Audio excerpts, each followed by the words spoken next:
Olá, amigos. Sejam bem-vindos, todos vocês, amigos da internet, companheiros, irmãos de Ideal Espírita. Sejam todos bem-vindos à nossa live Gotas de Esperança. Estamos felizes de estarmos aqui novamente para que nós possamos beber um pouco desse elixir do verbo esperançar, que nos mantém conectados em torno do otimismo, em torno do trabalho, em favor de uma melhoria de nós mesmos e, consequentemente, da humanidade. Espero que todos estejam bem. Nosso Gotas de Esperança de hoje é o de número 13, capítulo 13 do livro Deus Sempre, de Emmanuel. Ele tem o título Perda e Lucro. É interessante esse título, né? Perda e lucro.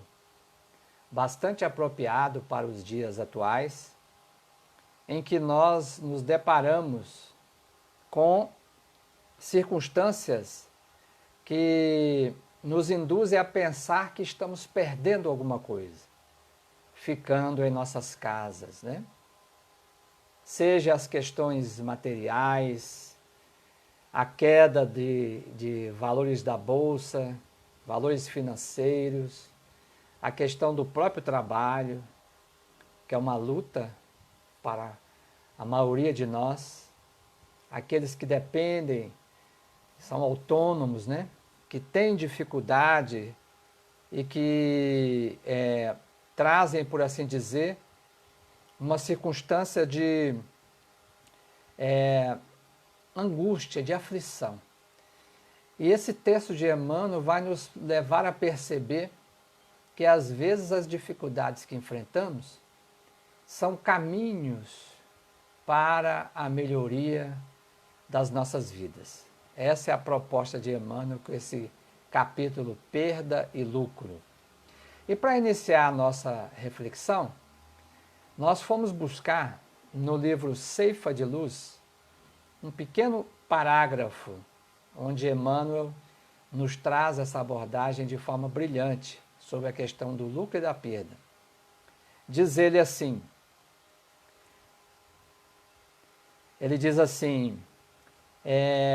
recorda que os mordomos da fortuna material, tanto quanto as vítimas da carência de recursos terrestres, sábios e ignorantes, sãos e doentes, felizes e infelizes, comparecerão ao acerto com a justiça indefectível.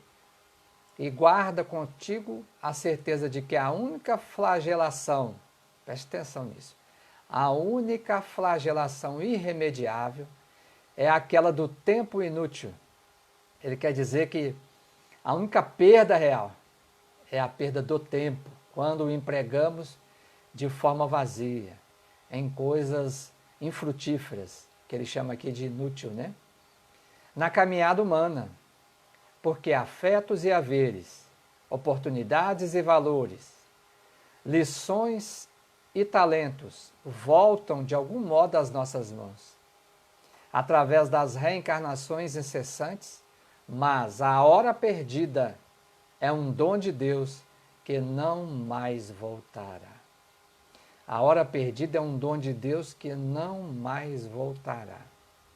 Então, gente, se estamos tendo algum tipo de prejuízo ou de perda, seja material ou ainda de oportunidades que poderíamos estar tendo lá fora, não se preocupe. Todas essas questões, afirma-nos Emmanuel, retornarão para nós ainda nessa encarnação ou em outras. Mas o que não volta é a hora perdida, que é um dom de Deus. Vamos aproveitar a hora que temos as nossas mãos, a nossa boca, aos nossos ouvidos, aos nossos olhos, a nossa percepção. Esse é um momento importantíssimo para transformarmos as nossas formas de nos relacionarmos, né? Através dos nossos sentidos e através dos nossos sentimentos. Transformarmos esse tempo, essa pausa, porque a humanidade está vivendo uma pausa, um período sabático, né? Como se costuma dizer, porque o sábado era guardado lá pelos judeus, mas no sentido de pausa. Então, quando chegava o sábado, os judeus faziam uma pausa, mergulhava profundamente todo dia em contato com as Escrituras, em contato consigo mesmo, em contato com Deus, e avaliava como é que havia sido os seus 6 últimos dias e projetava como seriam os 6 próximos dias. Então é um momento de nós fazermos essa avaliação. Não é um momento de contabilizar perdas, porque nós vamos ver no estudo da mensagem de Emmanuel que nós, no fim, só temos lucro. Então, avaliarmos o que fizemos até aqui e avaliarmos o que temos a fazer daqui para frente, quando passar esse momento de pausa, de stop, que um vírus, um organismo tão microscópico, conseguiu fazer a humanidade parar. Bom, a frase de Emmanuel, a primeira frase é a seguinte, desse texto, né? Perda e lucro. Com Deus, as supostas perdas são sempre grandes lucros.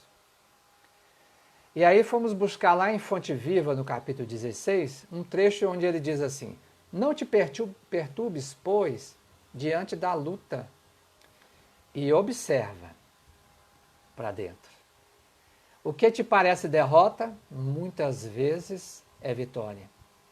E o que se te afigura em favor de tua morte é contribuição para o teu engrandecimento na vida eterna. Essa frase ela se assemelha um pouco a Francisco de Assis, ou a oração de Francisco de Assis, né? Quando ele diz, morrendo que nascemos para a vida eterna. Estamos morrendo para um período civilizatório. Não tenhamos dúvida, a humanidade, o modelo civilizatório, não será o mesmo. Esse foi um grande pontapé, digamos assim, de início de um grande jogo em que nós teremos forçosamente daqui para frente que mudarmos os nossos conceitos. Nós teremos que compreender que todos nós fazemos parte desse grande game da consciência, esse jogo da consciência que é viver. Ninguém pode ser preterido. E a humanidade está tomando conta disso. Não existe minorias mais. Existe uma só família.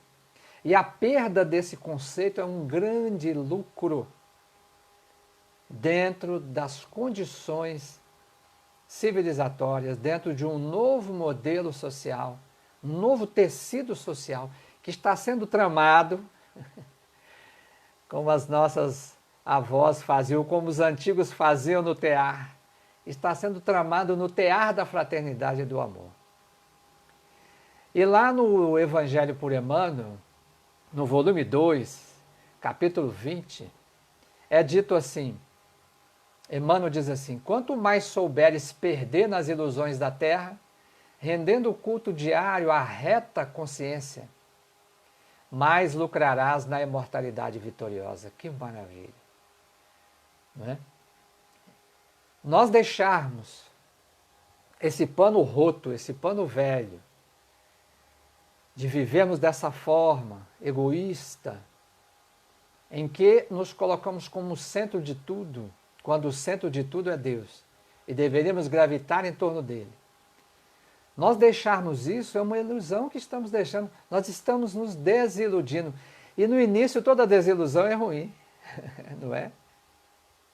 Mas é boa ao final, porque conseguimos enxergar o quanto estávamos equivocados, o quanto deixamos aquele véu da ignorância cobrir os nossos olhos e o quanto os malefícios estávamos fazendo a nós mesmos.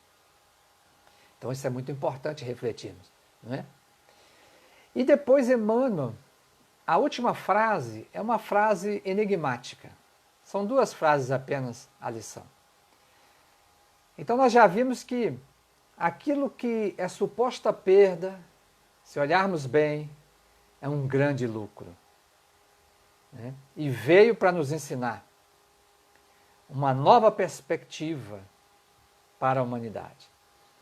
E a última frase dele diz assim: uma bomba foi cruelmente atirada sobre os habitantes de uma região quase estéril. Mas ao invés de aniquilá-los, abriu largo poço na terra, do qual passou a jorrar a água pura. Do qual passou a jorrar a água pura. Olha que interessante isso.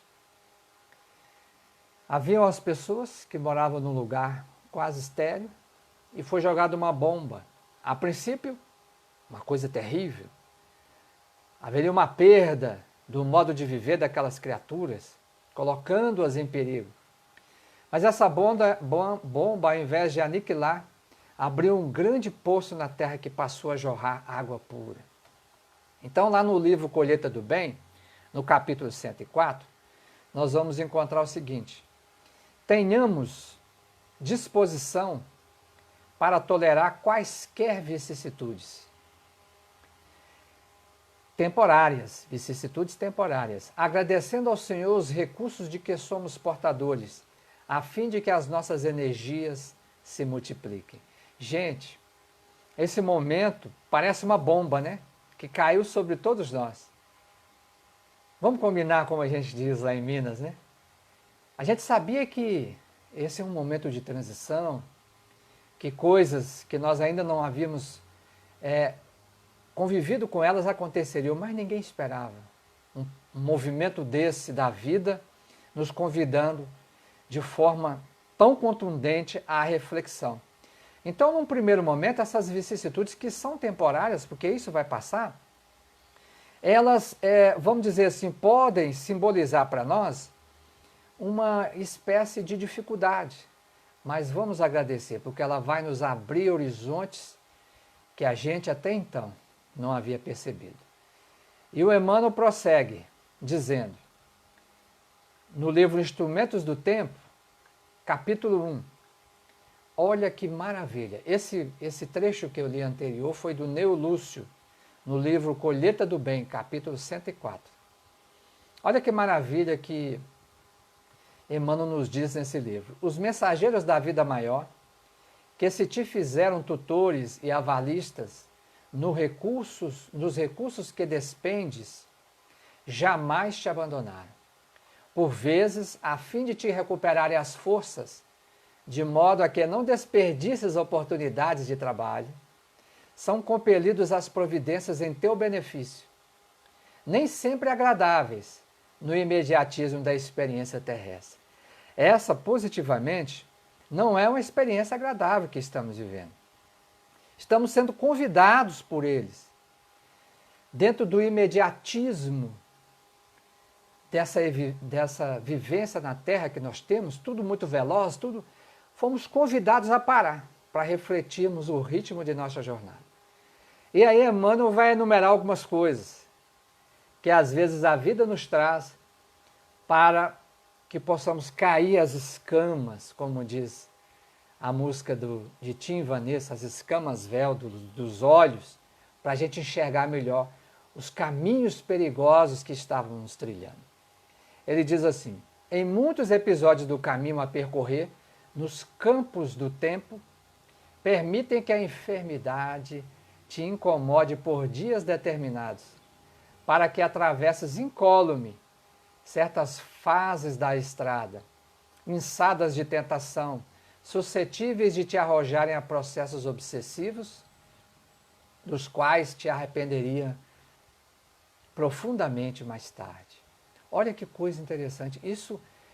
Nós estávamos num caminho, a humanidade, que teríamos um processo de sofrimento muito maior se não houvesse essa bomba que abriu um poço de possibilidades no tecido social, no solo da civilização, mostrando-nos uma água fresca, cristalina, diferente dessa água insípida que estava sendo retirada, que brotava da rocha do nosso egoísmo.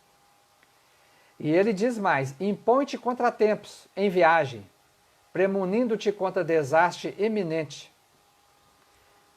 Nós estávamos na nossa viagem do dia a dia e de repente fomos convidados a interrompê-la momentaneamente. E isso é uma coisa tão extraordinária porque nos livrou de circunstâncias muito piores.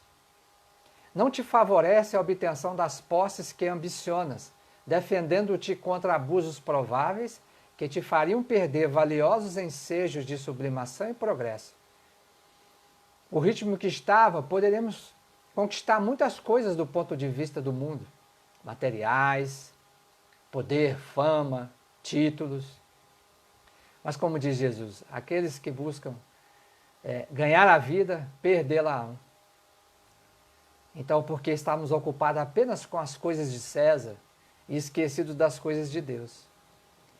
Ele prossegue dizendo: não te suprimem os problemas domésticos de maneira que observes com segurança os pontos a corrigir nas dificuldades caseiras. Aqui ele diz, muitos de nós que fugimos de casa, mergulhávamos no trabalho, para fugirmos dos problemas, das dificuldades domésticas, hoje temos que ficar uns com os outros e resolvermos de vez, nos harmonizarmos. Não é interessante? Não te concedem este ou aquele entretenimento para que te afastes a tempo de riscos que de imediato não vês. Quantas vezes estamos em lazeres de vida que poderiam nos induzir à ruína moral e espiritual. Não te retiram das obrigações consideradas de sacrifício para te livrarem do perigo de queda em assuntos de delinquência e muitas vezes te separam deste ou daquele apoio afetivo, a fim de que os pesados tributos da paixão não te estraguem a vida. Como a gente vê, essa bomba que caiu sobre a humanidade está produzindo efeitos maravilhosos. Nós precisamos compreender isso. Não existem perdas, meus irmãos. Somos todos ganhadores nesse processo, se soubermos enxergar essas possibilidades que antes estavam enceguecidas pelo nosso olhar voltado apenas para as coisas de fora, esquecido do universo, do macrocosmos que temos dentro de nós. E para finalizar, eu trouxe aqui um pequeno conto. Estamos trazendo a cada dia um conto para a gente refletir, que tem a ver com essa nossa lição de hoje, perda e lucro. O nome do conto é O Naufrágio, ou melhor, O Náufrago. Após um naufrágio, o único sobrevivente agradeceu a Deus por estar vivo. E este único sobrevivente foi parar numa ilha deserta e fora de qualquer rota de navegação. E ele agradeceu novamente, com muita dificuldade e os restos dos destroços, ele conseguiu montar um pequeno abrigo para que pudesse se proteger do sol, da chuva e de animais. O tempo foi passando e a cada alimento que conseguia ele agradecia. Um dia, voltando depois de caçar e pescar, viu que seu abrigo estava em chamas, um abrigo que ele tinha feito com tanta dificuldade, envolto de altas nuvens de fumaça. Desesperado, ele se revoltou e gritava chorando.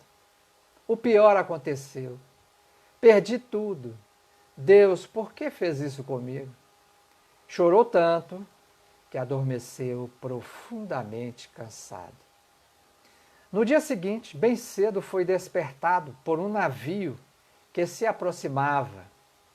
Viemos resgatá-lo, disseram. E ele, feliz, contente, replicou: como souberam que eu estava aqui? Perguntou ele. Nós vimos o seu sinal de fumaça, responderam os seus salvadores. A humanidade está emitindo um grande sinal de fumaça, de que não era mais possível continuarmos do jeito que estávamos.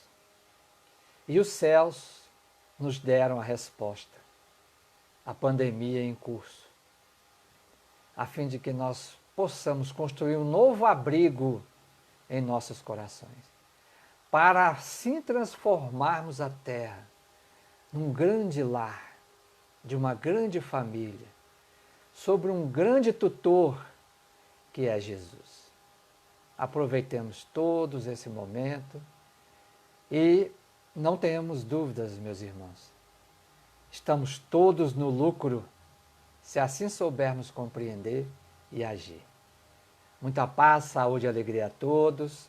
Agradecendo aqui aos nossos irmãos que nos assistiram. Vamos ver aqui alguns deles. A nossa Raquel, André, Andréia, Thaís, Luciane, Rosângela, minha irmã, Amate, a Águeda, minha esposa, a Nilce, Neuza, Andréa Sobral, Andréa Cristina, a Fernanda, Pauliane, a Gislaine, a Dona Célia, um abraço, Dona Célia, e tantos outros que aqui não podemos ainda enumerar. Nós agradecemos e esperamos a presença de vocês amanhã, às 15 horas, com mais uma gota de esperança. Muito obrigado a todos.